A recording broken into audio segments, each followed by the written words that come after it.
What's up mga kaigan, panibagong araw, panibagong buhay na naman po ang gagawin natin ngayon. So ayun na nga mga kaigan, nandito po tayo sa lugar ng Tandag City, na kung saan nandito po tayo sa Barangay Tilahi mga kaigan. Ang pinupuntahan lang po natin dito ay kumain ng itong dinangdang na banana saging sa nilatag na nga pala ni nanay itong ating in-order na banana na saging saba, itong dinangdang mga kaigan, dahil napakarami po nating in-order ngayon at marami din po ang customer na nag-order nito at pila-pila po ang order dito. Meron din pala silang tinda ditong maruya, butche, Shanghai at saka itlog at saka itong suriso nandito sa tindahan ni nanay. So busy na nga pala si nanay sa kaka-preparado at isa-isa na nga po niyang nilalapag itong ating order na itong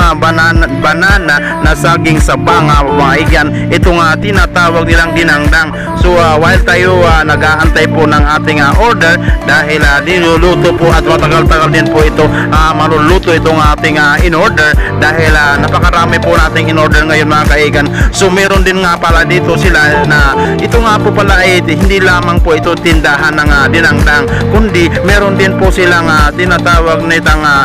dam eatery nga po mga kaigan, na kung saan nandito na po lahat ng ulam na mabibili mo at gusto mo, dahil meron po sila, kompleto po sila dito sa ulam mo mga kaigan. Busy po si nanay, nagpapay-pay na inita na po dito sa kaka. Ayun na nga po at inabot na po ng ating tindera itong in-order ng ating nakapila-pila mga customer, dahil marami po talagang naghahanap talaga at umu-order nitong saging saba nga.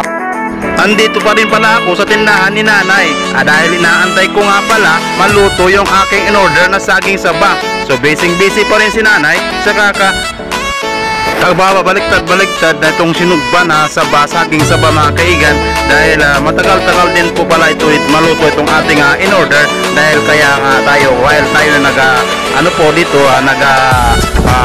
aantay dito, kasama ko nga pala yung aking mga kapatid dito at saka yung aking pamangkin, dahil gusto na rin nilang kumain nito, dahil matagal na rin po silang hindi nakakain nito, dahil pambihira lang po itong pagkain na ito, dahil minsan kung pagsaging lang talaga saka lang magkakaroon ng ganitong pagkain ulit mga kaigan. So ayun na nga, busy pa rin si nanay sa kakabaliktad nitong saging saba. So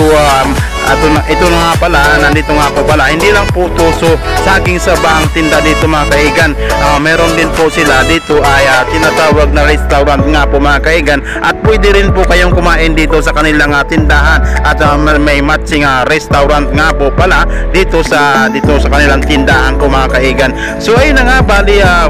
baliktad pala si nanay, dahil sa sobrang dami nga po talaga nag-aantay na customer dito, dahil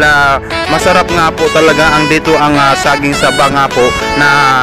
puro na po ito hinog din mga kaigan. So ayun na nga, bali nandito na nga po tayo, dahil ito po pala ay meron din po ito na eatery, itong Kuya Dam Eatery, at meron po sila dito mga sari-saring mga ulam mga kaigan. Kung sino po yung gustong kumain dito at bumili ng ulam, at meron po sila klase-klase mga putahe na nandito mga kaigan, tulad na lamang ng itong sinasabi nilang itong adobo, meron silang